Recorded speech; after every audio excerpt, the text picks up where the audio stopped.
Rock is a 90s action film directed by Michael Bay about a team of mercenaries led by General Francis X. Hummel, played by Ed Harris, who takes all of the tourists hostage in the abandoned Alcatraz prison. His plan is to attack the city of San Francisco with lethal VX gas agents that could wipe out an entire city if they don't agree to his demands. The government hires a chemical weapons analyst played by Nick Cage and a mysterious MI6 operative without a name played by Sean Connery to assist in taking the mercenaries out. How is it that I've seen every single Michael Bay directed movie except for 13 Hours, The Secret Soldiers of Benghazi, and The Rock? It's just crazy to me that for whatever reason I've skipped out on what turned out to be probably the best Michael Bay film in existence. In so many ways, the film ends up feeling like a blueprint for everything that followed. While technically his second feature film after Bad Boys, The Rock contains all of Michael Bay's typical action movie tropes, but this one probably has 1, the most heart out of any of his movies, 2, the best villain, 3, the best location for any kind of story to unfold, and 4, one of the coolest fan theories for a film I've ever seen. This movie has it all. Let's break down those 4 elements further. So, the first 2 points go hand in hand. It has heart and it has a great villain, which for a 90s action thriller is kind of unheard of.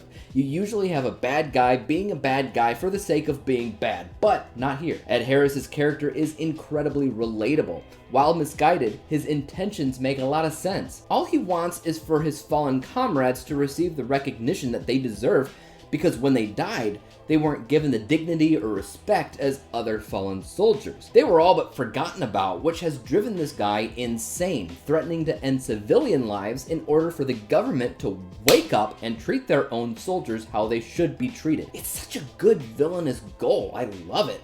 I'd even go as far as to say it's one of the best villainous goals ever. You want a bad guy to have a logical belief system with misguided reasoning. Thanos is an example of that, but just on a grander scale. But Ed Harris is basically playing a very believable, plausible villain. Number 3 was the location. Being Alcatraz was a fantastic setup. I think that we all have kind of a bit of a curiosity for the famous decades-old prison.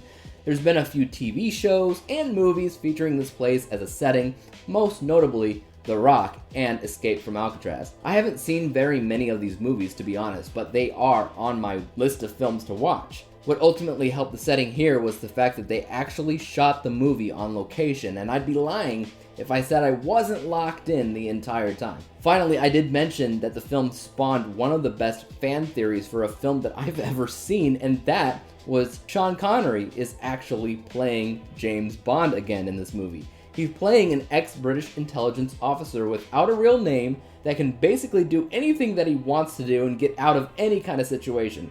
The timeline that Michael Bay set up for his character literally matches his time as Bond to a T, and there's a few lines of dialogue that seems to also hint that he really is the same character.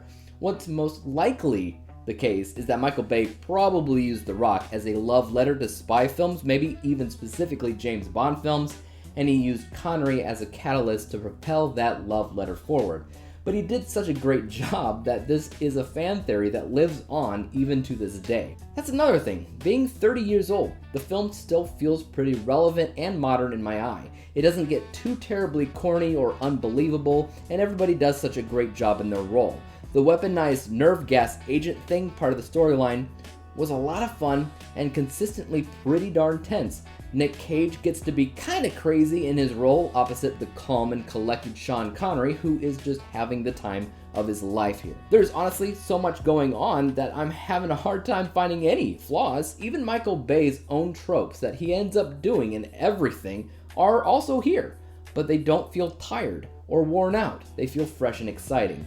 The music, partially by Hans Zimmer, is fantastic, feeling almost like the Pirates of the Caribbean score. Honestly, if there were any negatives at all, it would simply be technicalities, where things were good, they were just not perfect. So my end score is actually 91 out of 100 possible stars. That's an A letter grade.